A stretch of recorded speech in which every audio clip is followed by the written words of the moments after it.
네, 시청자 여러분 안녕하십니까, 김우진입니다. 3월 소비자 물가 상승률이 10년 만에 5%까지 치솟았습니다. 국제유가 급등과 식자재값 폭등으로 서민 물가가 걷잡을 수 없는 늪에 빠졌는데요. 전문가 분석에 따르면 글로벌 경제 위기로 인해 물가 상승은 장기화될 전망입니다. 이에 윤 당선인은 물가를 포함한 민생 안정 대책을 대통령직 인수위원회에 지시한 걸로 알려졌는데요. 새 정부 앞에 많은 국정 과제가 놓여 있지만 가장 시급한 건 국민 생활과 직결된 물가 안정입니다. 말뿐인 정책이 아니라 물가 불안의 근본을 해소할 수 있는 특단의 대책이 필요해 보입니다. 강원도의 오늘과 소통하는 시사 큐레이터 생방송 더 인사이드 시작하겠습니다.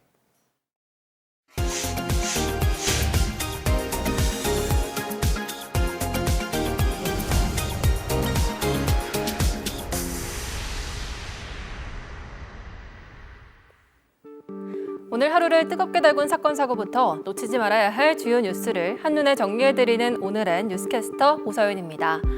6일 지방선거가 50여일 앞으로 다가온 가운데 강원도지사 선거에 나설 국민의힘 주자들이 확정됐습니다. 후보자 공모 접수를 마감한 결과 이재명 비리검증특위 위원장을 맡은 김진태 전 의원과 윤 당선인의 TV토론 코치를 맡은 황상무 전 앵커의 2파전으로 압축됐는데요.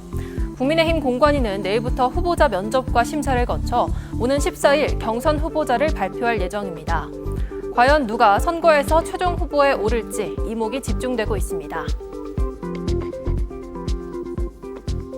이광재 의원이 강원도지사 선거 출마 여부에 선을 그었습니다.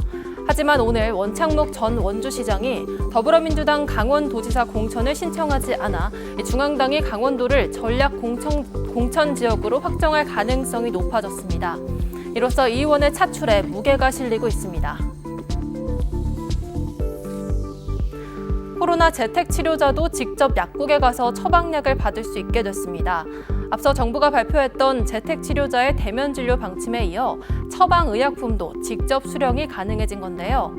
이전까지는 대리인이 약을 받아 전달할 수밖에 없어 불편하다는 의견을 반영한 결과입니다. 정부는 이를 시행하며 약사는 KF94 마스크를 착용하고 환자와의 거리 1m를 유지하는 등 코로나19 약국 감염 예방 가이드라인도 정했는데요.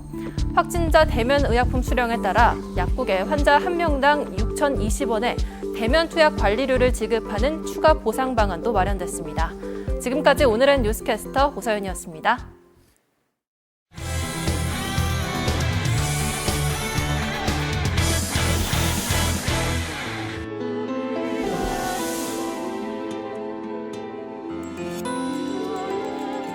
본명이 순이더라. 다 들통났네. 다른 사람한텐 비밀이다. 여기 왜 왔냐고. 좀 지나니까 궁금하니? 너도 네 인생 살았지. 요즘 어르신들 있는 집들은 하나씩 다 있습니다.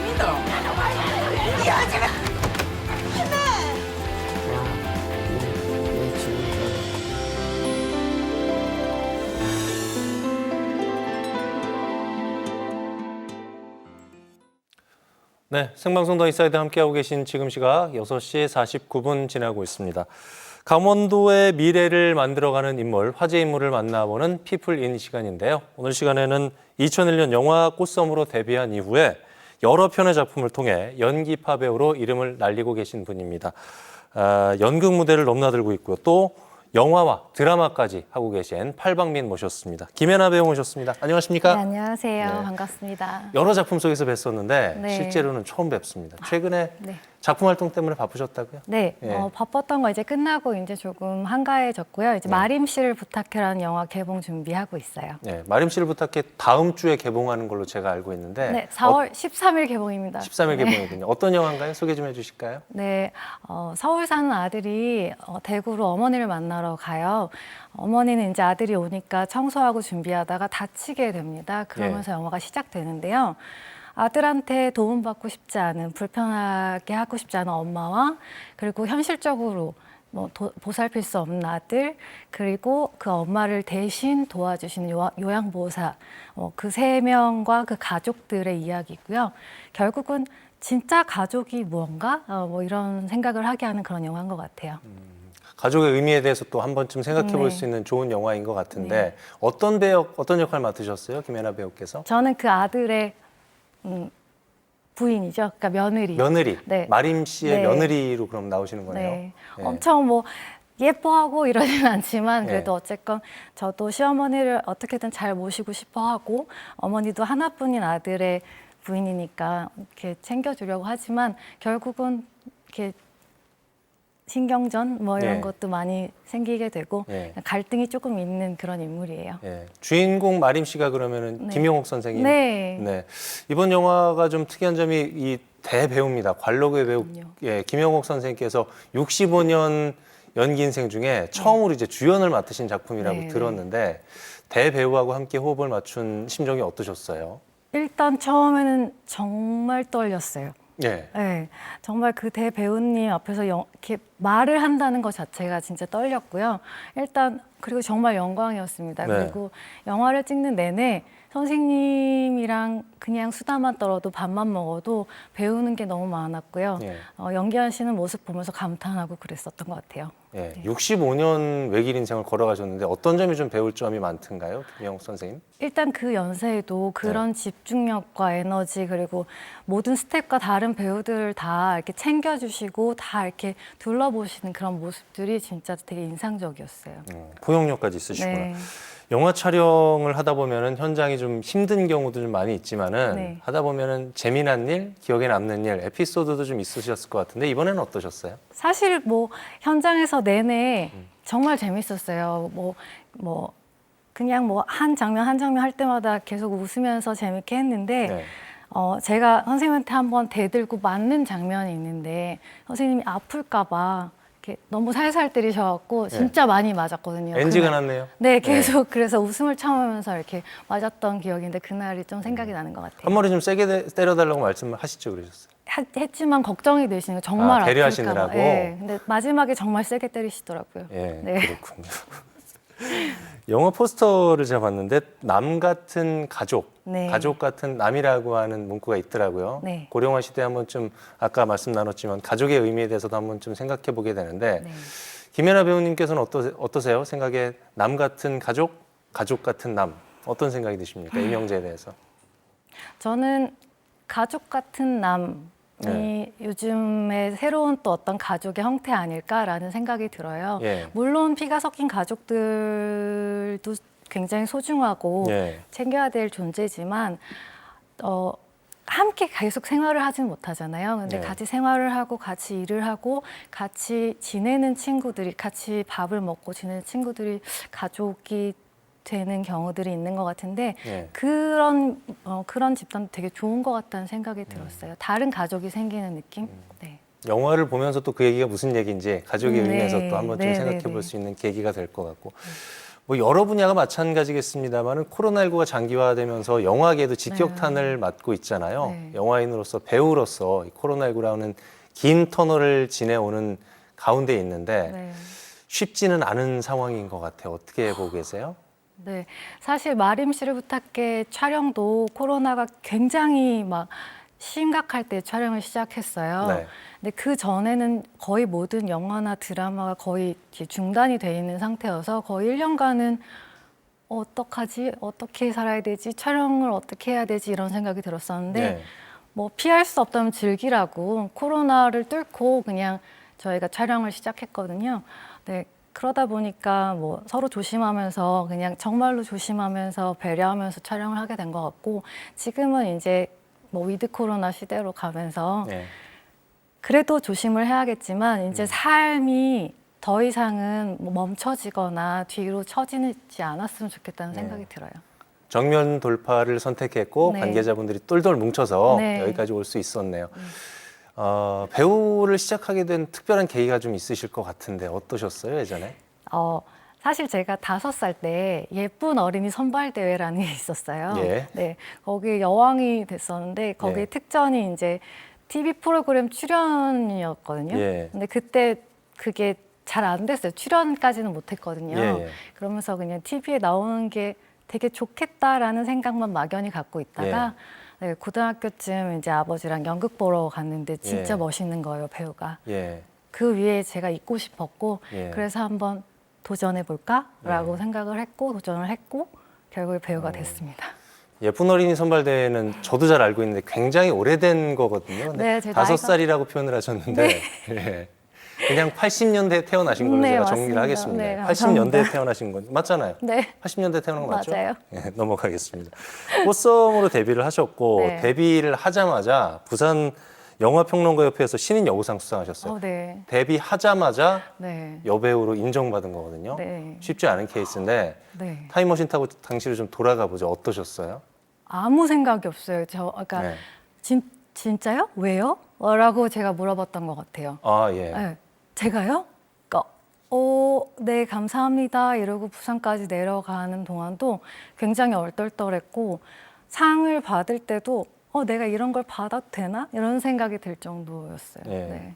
약간 놀라기도 했지만 기쁘면서도 무게감도 좀 들고 이걸 받았으니까 더 열심히 네. 해야 되겠다는 생각도 들고요. 그렇죠? 네, 그 이후로 정말 연기하는 게 조금 잠깐 동안 되게 어려웠어요. 잘해야 된다는 부담감 때문에. 네. 네. 수상 이후에 이제 여러 작품에 출연들을 하셨는데 네. 대중적인 상업 흥행작이 없다는 게 좀 팬들은 살짝 아쉬워하는 네, 부분일 저도 것 같기도 아쉬워요. 해요. 네. 예, 독립 영화라든가 뭐 저예산 영화, 네. 연극 무대에서 뵐 수 있는데 그런 쪽을 특별히 선호하시는 건가요? 아니면 어떻게? 저는 작품을 고를 때 예. 작품 자체가 굉장히 좋거나 아니면 그 작품 안에서 제 역할이 크던 작던 그 역할이 굉장히 마음에 들면 하거든요. 예. 그래서 그게 연극이던 뭐 독립영화든 상업영화든 상관없이 예. 저는 그렇게만 보고 길을 걸어왔어요. 그러다 보니까 이렇게 된 것 같아요. 예. 네. 그러나 좋은 배역을 만나서 네. 상업적으로 흥행에 성공을 하면 당연히 너무 좋죠. 그렇죠? 네. 예, 그런 작품을 찾아야 되겠죠 앞으로? 네, 앞으로 많이 하고 싶습니다. 네, 도와주세요. 예. 네. 관계자분들께서 다 보고 계실 네. 것 같습니다. 원래 강원도 태생 아니신데 네, 강원도에 맞아요. 터를 잡고 계세요. 어떤 이유에서 강원도에 터를 잡으셨는지요? 10몇 년쯤 전에 예. 배우 친구랑 같이 한강에서 조깅, 이렇게 운동을 하다가 예. 갑자기 바다가 보고 싶은 거예요. 그래서 서울에 그냥- 있다가? 네, 예. 그래서 운동한 복장 그대로 그냥 무작정 온 게 양양의 어떤 바다였거든요. 예. 그때 그 바다가 너무 예뻤고 예. 그 이후로 우연한 기회에 스쿠버 다이빙이랑 서핑을 접하게 되면서 그쪽을 왔다 갔다 하다가 예. 여기 살아보고 싶다라는 생각이 들었어요. 그래서 4년 전에 내려와서 정착하게 됐습니다. 뭐 작품 활동할 때는 계획적으로 하시지만은 네. 이 강원도에 오신 것처럼 갑자기 생각나는 게 있으면은 그렇게 앞뒤 안 가리고 탁 도전하시는 편인가 봐요. 네, 하고 싶은 게 있으면 일단은 해봐야 되는 어. 성격이라. 네. 강원도에 그래서 우연찮은 기회에 한강에서 있다가 바다에 가고 싶어서 갔다가 네. 정착을 하게 됐는데 네. 직접 살아보시니까 어떠세요? 정말 좋아요. 예. 제 친구들이 제일 부러워하는데요. 제가 사는 게 제일 부럽대요, 지금 친구들이. 그냥 저는 워낙에 바다도 좋아하고 산도 좋아하지만 네. 약간 뭐라고 해야 되지? 한적한 곳도 굉장히 조용한 것도 좋아하거든요. 그래서 서울에서 일하고 막 달려와서 저녁 산책을 바닷가에서 하는 그런 행운을 누리는 그런 예. 중이라서 너무 행복해요. 예. 네.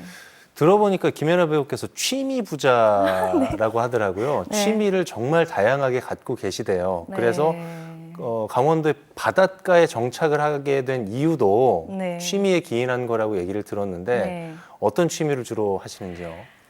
정말 저는 해보고 싶은 게 있으면 궁금한 게 있으면 무조건 해봐야 되는 성격이 맞는 예. 것 같아요. 그러니까 강원도에서는 서핑이랑 지금 스쿠버 다이빙 하고 네. 있고요.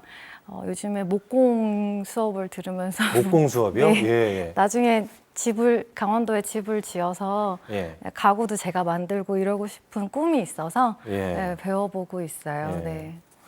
목수 연기를 또 할 수도 있는 거고 사람이 그렇죠? 네, 제가 얼마 네. 전에 이렇게 하는데 네. 그냥 촬영하는 느낌이더라고요. 네. 네. 그러니까 이런 어떤 그 취미 활동, 뭐 네. 스킨스쿠버 이런 다양한 경험들이나 활동들이 배역을 맡는데 작품 활동을 하는데 도움이 틀림없이 되지 않을까 싶은데 어떻게 보세요? 굉장히 많이 되고 있어요. 그러니까 네. 어렸을 때 제가 요가를 좋아해서 요가를 오랫동안 했는데 그 요가를 한 2년 때문에 요가 학원이라는 영화도 출연하게 됐고요. 아 그러셨어요? 네. 예. 그리고 탱고 를 좋아해서 탱고를 배웠는데 뭐 네. 탱고 관련된 시나리오가 들어오기도 하고요. 네. 그런 것들이 제가 취미로 하지만 그게 결국 일로 연결이 되는 거라서 되기도 하고 그래서 저는 열심히 뭐든지 열심히 하고 있습니다. 예. 목수 배역 한번 하셔야 되지 않을까 네, 싶기도 꼭 한데. 시켜주세요. 네. 배우라는 직업이 참 힘든 직업인 걸로 알고 있는데 네. 그렇지만 그에 반해서 보람된 순간들도 있을 것 같아요. 뭔가 네. 잘 끝났을 때라든가 아 정말 배우 되기 잘했다, 보람되다 이런 순간이 있으실 것 같은데 어떠세요? 극장에서 영화를 같이 관객분들이랑 몰래 네. 가끔 보러 가요. 예, 그때 관객분들이 그 영화를 보고 예, 같이 즐거워하고 같이 행복해하고 막 같이 느껴주실 때, 그때 공감해 주실 때 그걸 보고 있을 때 정말 행복하고요. 예. 그리고 정말로 현장에 있을 때가 제일 행복한 것 같아요. 네. 네, 그때 현장에 그냥 가 있을 때 연기를 하지 않고 앉아 있어도 네. 현장에 있으면 제가 살아있는 것 같고 아 진짜 배우하기 잘했다, 여기 너무 좋다 이런 생각이 들어요. 고로 천상 연기자가 아닐까라는 생각도 좀 들고요.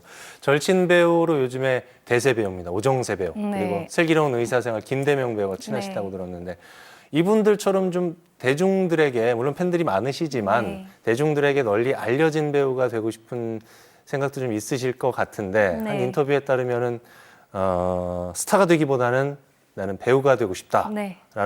명언 비슷한 얘기를 영원 하셨는데 아니고. 어떠세요? 그러니까 뭐 정세 오빠나 뭐 대명 씨나 다 자기 자리에서 자기가 할 수 있는 것 그걸 차근차근 하다 보니까 지금 이 자리에 올라오신 거잖아요. 예. 네. 스타는 하루아침에 되진 않으니까 제가 배우로서 제가 할 수 있는 역할을 차근차근히 하다 보면 언젠가 빛을 보지 않을까라는 생각에 네. 그렇게 얘기했던 것 같아요. 그렇군요. 네. 강원도에서 터를 잡은 인연 덕분일까요? 강원영상위원회 운영위원으로도 활동하고 계신데 네. 어떤 활동하고 계신가요? 사실 운영위원은 그 강원 영상에서 이렇게 일을 하면 그분들이 일을 잘하는지, 네. 뭐 틀린 건 없는지, 아니면 뭐 도움 줄 게 있는지 없는지에 대해서 이렇게 같이 이야기하고, 네, 도와주는 역할이에요. 감시하고 도와주는 역할이라고 할까요? 그렇군요. 네. 다양한 작품들 속에서 여러 가지 역할들 해오셨는데 특별히 맡고 싶은 배역이라든가 네. 혹은 하고 싶은 연기 활동 뭐 이런 게 있으실지 모르겠어요. 네, 저는 뭐 지금으로서는 뭐 형사나 검사 이런 역할 한번 해보고 싶어요. 그러니까 네. 제가 그렇게 안 생겼대요. 경찰분한테 저 경찰 역할 하면은 이상할까요? 그냥 경찰처럼은 안 생기셨어요 이러더라고요. 그게 뭔지 모르겠더라고요. 그래서 제가 경찰이나 형사 역할을 꼭 해보고 싶다는 생각이 요 근래 들었어요. 그렇군요. 네. 자, 그런 역할이 조만간 들어오지 않을까. 네, 들어올 겁니다. 예. 곧. 끝으로 나에게 연기란 어떤 의미를 가지는지 충분히 말씀하실 수 있는 시간이 있거든요. 아, 네, 그래요? 정리 말씀으로 듣겠습니다. 네. 연기는 그냥 제가 살아가는 이유인 것 같아요. 네. 가끔 힘들고 지칠 때 사람들이 여행을 가고 뭐 아니면 뭐 캠핑을 하고 좋아하는 걸 하면서 이렇게 힐링을 하잖아요. 네. 근데 저는 연기를 하면서 제가 다시 힐링이 되고 연기를 하면서 에너지를 얻는 것 같아요. 그래서 제가 살아갈 수 있게 하는 어떤 원동력 이라고 생각합니다. 그렇군요. 시간이 좀 남았어요. 네. 마지막 질문 드릴게요. 네. 나에게 강원도란 어떤 의미인지 들어보고 싶습니다. 제 2의 고향입니다. 네, 강원도는 정말 아름다운 곳이라서 제 주위에 많은 친구들이 시골에서 살아보고 싶다라고 네. 얘기할 때 당장 제 옆집으로 이사 오라고 이렇게 추천할 만큼 네, 굉장히 멋지고 아름다운 곳이고요. 네. 먹거리도 너무 좋고 볼거리도 많고 그냥 제가 굉장히 밝아질 수 있는 네, 언제나 힐링이 되는 공간인 것 같고 앞으로도 여기서 쭉 오랫동안 살아가고 싶어요. 네. 에너지의 원천, 원동력이라는 말씀이셨습니다. 네. 생방송 처음은 아니신가 봐요? 말씀을 잘하시네요. 네, 생방송 이렇게는 처음인데요. 아, 그러세요? 처음이에요. 예, 조금 떨리고 있어요. 아, 그러세요? 네. 전혀 떨리는 게 느끼지 않고 워낙 조리 있게 말씀을 잘해 주셔서 시청자 여러분들이 아주 좋아하실 것 같습니다. 자, 앞으로도 강원도에서 담았던 어떤 감성들을 갖고 여러 무대를 넘나드는 배우 김연아 님을 응원하도록 하겠습니다. 오늘 말씀 여기까지 듣죠. 말씀 고맙습니다. 네, 감사합니다.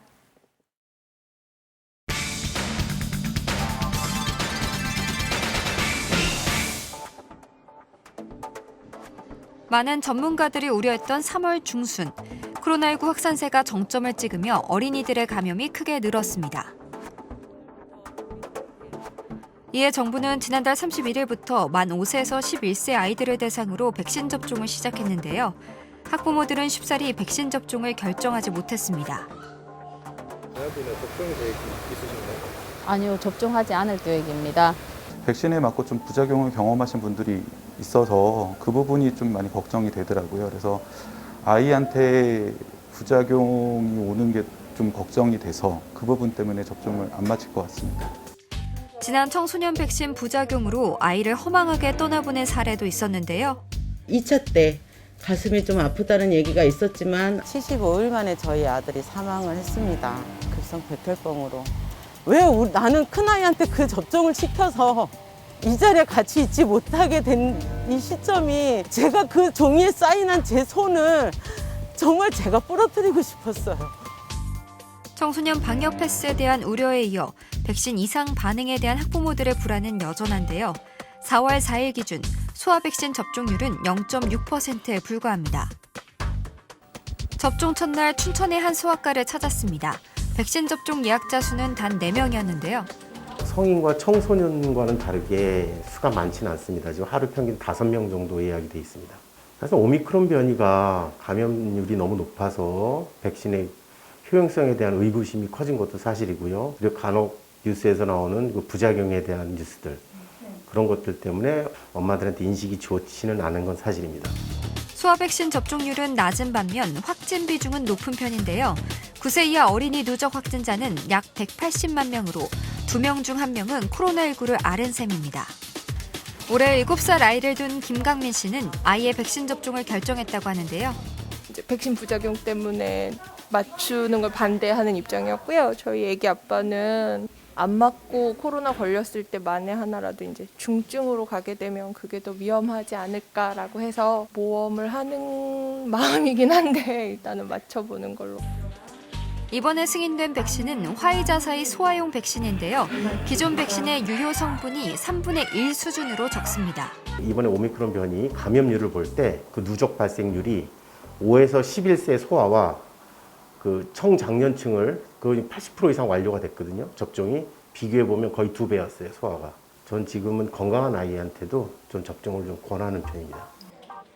어린이들의 확진이 급증하는데도 왜 대다수의 부모들은 소아 백신을 꺼리는 걸까요? 소아 백신 접종에 대한 안내나 안전성 등 정보를 찾기 힘들기 때문입니다. 당장이라도 뭐 갑자기 열이 많이 나거나 아니면 이상 반응이 났을 때 응급실 데려가면 일단 이게 되는 건지 아니면 뭐 다른 어떤 기관에 보고를 하고 가야 되는 건지 그런 것들에 대한 안내가 조금 더 명확하거나 그렇다면 엄마들이 걱정되더라도 한 번쯤 더 생각해 볼 수 있지 않을까라는 생각은 해요. 또 지난 청소년 백신 접종의 부작용 사례를 접하며 소아 백신에 대한 거부감이 컸는데요. 얼마 전 도내 학부모 단체들은 백신 접종 반대 기자회견을 하기도 했습니다. 13세부터 18세 청소년 백신 벌써 됐지 않습니까? 근데 여기에 대한 데이터와 거기에 대한 결과 내용이 지금 평가를 안 한 상태입니다. 근데 그 평가도 안 하고 검증도 안 한 것을 나이만 낮춘다고 하는 것에 대해서는 저희가 믿을 수가 없다. 좀 더 확신할 수 있는 그런 데이터를 좀 발표해달라, 그런 입장입니다. 병원에서 인정한 인과성조차도 정부에서 인정하지 않고 있기 때문에 입증하기 위해서 오히려 부모들이 아픈 아이를 놔두고 뛰어다녀야 되는 그런 상황입니다. 그러나 정부는 소아용 백신의 효과성과 안전성을 확인했다며 기준에 적합하다는 입장인데요. 일반 소아의 접종은 선택에 맡겼습니다. 부모님들 입장에서 그 백신에 대한 그 안전성에 대해서 아마 그 상당히 좀 걱정을 많이 하시는 것 같습니다. 임상시험이라든지 이런 연구 결과를 충분히 검토를 해서 우리 그 식약처에서도 승인을 한 사항이기 때문에 안전성은 일정 부분 확보된 사항입니다. 감염 예방 효과 같은 경우도 90.7%나 정도 됩니다. 학부모님께서 어린이 그 소아 백신에 대해서 예방 접종에 대해서 적극적으로 동참을 해주시면 좀 부탁 좀 드리겠습니다. 실효성 논란 속에 시작된 소아 백신 접종. 접종 대상자가 어린 아이들인 만큼 이상 반응에 대한 우려가 높은데요. 정부가 백신을 권고하는 것만큼 보다 자세한 정보와 안전성 등을 알려줄 때 지금의 우려가 사라질 것입니다.